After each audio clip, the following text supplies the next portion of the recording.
की ओर। उस रात 7 घंटे की देर के बाद जाकर ट्रेन किसी नई नवेली दुल्हन की तरह बल खाते हुए स्टेशन में दाखिल हुई।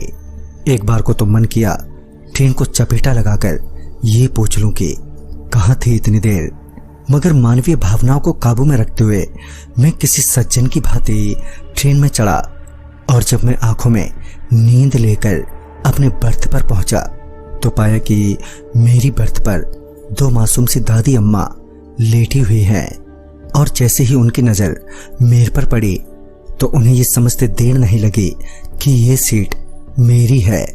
वो तुरंत ही सीट से उतरकर नीचे ट्रेन के गंदे फर्श पर लेट गईं। उन दादी अम्माओं को नीचे लेटते देख मेरे अंदर का ज़मीर मुझसे बोला कि ये सही नहीं है। मैंने अपना मन बदला और उनसे बोला, अम्मा आप नीचे मत लेटो, मैं अपना कोई दूसरा इंतजाम कर देता हूँ, आप वापस सीट पर लेट जाओ। मेरे इतना कहते ही उन दोनों अम्माओं ने मुझे आशीर्वाद दिया और बोले, बेटा 3-4 घंटे बाद हमारा स्टेशन आ जाएगा।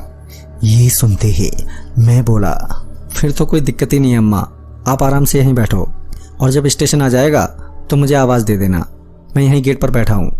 ये बोलकर मैं ट्रेन के गेट पर जाकर बाकी लोगों के साथ वहीं बैठ गया। ट्रेन अच्छी रफ्तार में चल रही थी जिस वजह से मुझे अब वहीं बैठे बैठे नींद आने लगी थी कि तभी एक आरपीएफ कर्मचारी वहां पर आया और बोला, ट्रेन के ये गेट बंद कर दो, अब ये गेट भूल से मत खोलना। और ये बोलकर वो आरपीएफ वाला अगली बोगी में चला गया।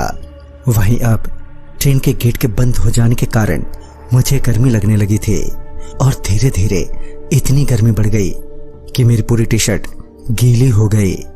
आखिरकार गर्मी से तंग आकर मैंने वो ट्रेन का गेट खोल दिया। गेट खोलते ही बड़ी राहत मिली। अभी मैंने गेट खोला ही था कि ट्रेन की रफ्तार धीमी होने लगी। फिर जब मैंने ट्रेन के बाहर झांक कर देखा तो वहां पर दूर दूर तक कोई स्टेशन नजर नहीं आ रहा था, मगर कुछ ही दूरी पर एक झोंपड़ी थी। जैसे ही हमारी बोगी उस झोंपड़ी के आगे से गुजरी तो मेरी नजर उस झोंपड़ी के बाहर एक औरत पर गई जो इशारा करते हुए हमें अपने पास बुला रही थी। मैं अभी उस औरत को देखते हुए मुस्कुरा ही रहा था कि तभी पीछे से मुझे धक्का लगा और मैं चलती ट्रेन से नीचे जा गिरा। चूंकि ट्रेन धीरे धीरे चल रही थी जिस वजह से ज्यादा चोट तो नहीं आई, मगर मेरा कान सुन्न पड़ गया। अब मुझे सिर्फ जोर की टी की आवाज सुनाई दे रही थी।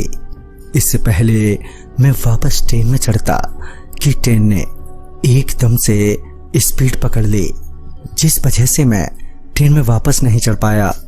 वहीं मेरे कानों में वो टी वाली आवाज अभी तक बंद नहीं हुई थी और ट्रेन भी अब वहां से जा चुकी थी।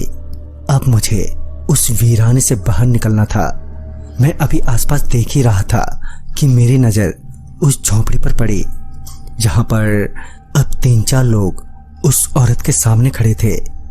उन लोगों को उस औरत से बात करता देख मुझे लगा कि शायद वो औरत मेरी भी कोई ना कोई मदद कर ही देगी। ये सोचकर मैं भी उस औरत के पास पहुंचा।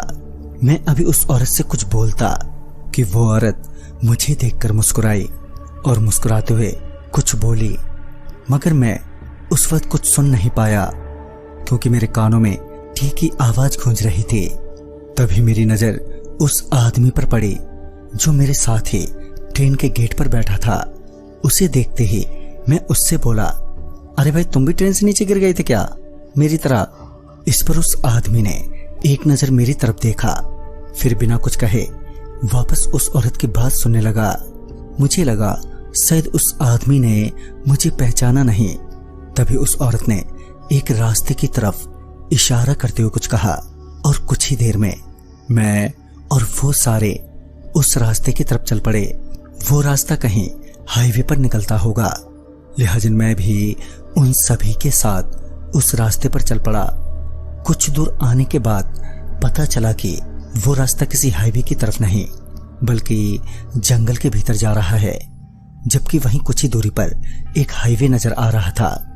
मैंने उन लोगों को आवाज देते हुए कहा भी, अरे भाइयों इधर हम लोग जंगल में क्यों जा रहे हैं? हाईवे तो उस तरफ है। मैंने इतना कहा ही था कि तभी उनमें से एक आदमी ने एक पत्थर फेंक कर मेरे सिर पर दे मारा, जिस वजह से थोड़ी देर के लिए मेरी आंखों के आगे अंधेरा छा गया।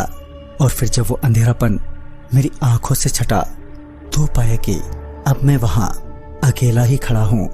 उस वक्त मैं मन ही मन उस पत्थर मारने वाले आदमी को गाली ही दे रहा था कि तभी मुझे एहसास हुआ कि मेरी पीठ पर कुछ लदा हुआ है, जिसके वजन के चलते अब मेरी कमर थोड़ी झुक गई थी। मैंने उस वजन को अपने पीठ से उतारने की बहुत कोशिश की, मगर ना तो मैं उस वजन को अपनी पीठ से उतार पाया और ना ही ये देख पाया कि मेरी पीठ पर आखिर लदा क्या हुआ है।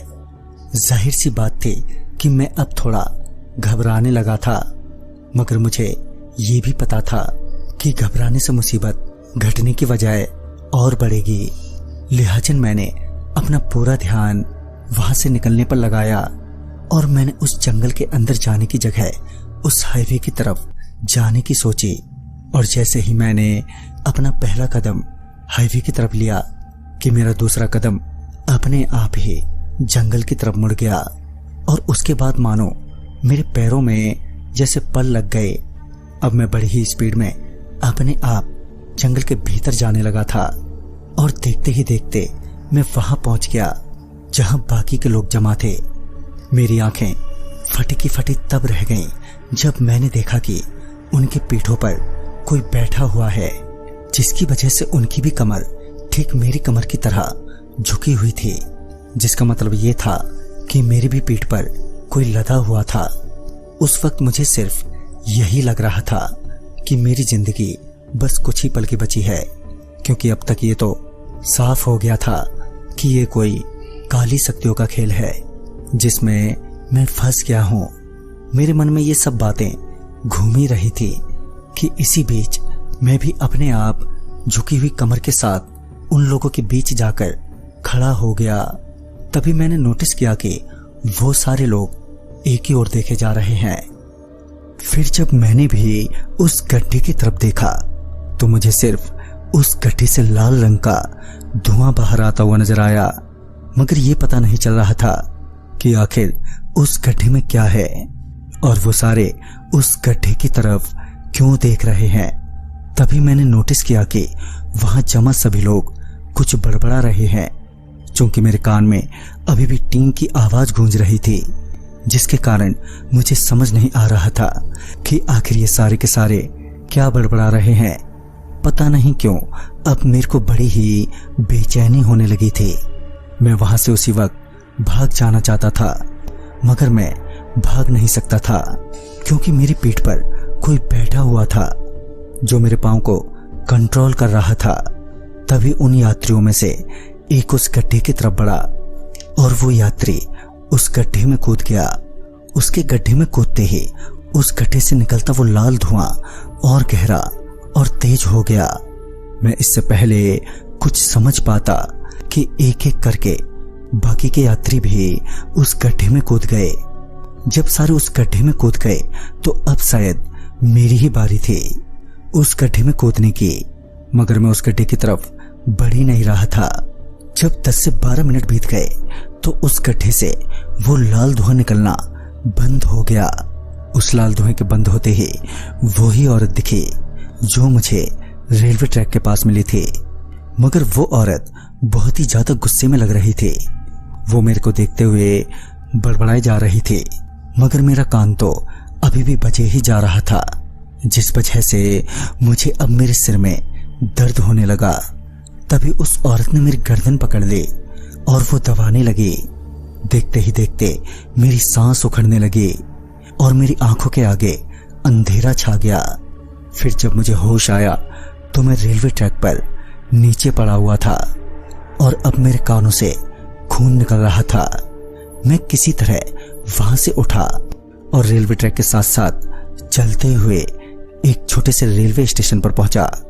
वहां से निकलने के बाद मैंने डॉक्टर से अपना कान ठीक करवाया, जिसमें मुझे 1 महीने का वक्त लग गया। कान ठीक होने के बाद जब मैंने इस घटना की बात दूसरों से की तो पता चला कि वो एक डायन थे जो अपने गुरु को जिंदा करने के लिए लोगों को सम्मोहित करती, फिर उनके मर्जी से उन्हें अपने गुरु को भेंट कर देती है, जिसमें कुछ और प्रेत आत्माएं उन लोगों पर बैठकर अपनी आत्माओं को सीधे उस गुरु के शरीर में पहुंचा देती हैं। वो तो मेरी किस्मत अच्छी थी कि गिरने के कारण मेरे दोनों कान सुन्न पड़ गए थे, वरना मैं भी बाकियों की तरह उस मनमोहिनी डायन के भेंट चढ़ जाता। वो कहते हैं ना कि जो होता है अच्छे के लिए ही होता है। तो दोस्तों, इस कहानी में बस इतना ही। तब तक के लिए बाय।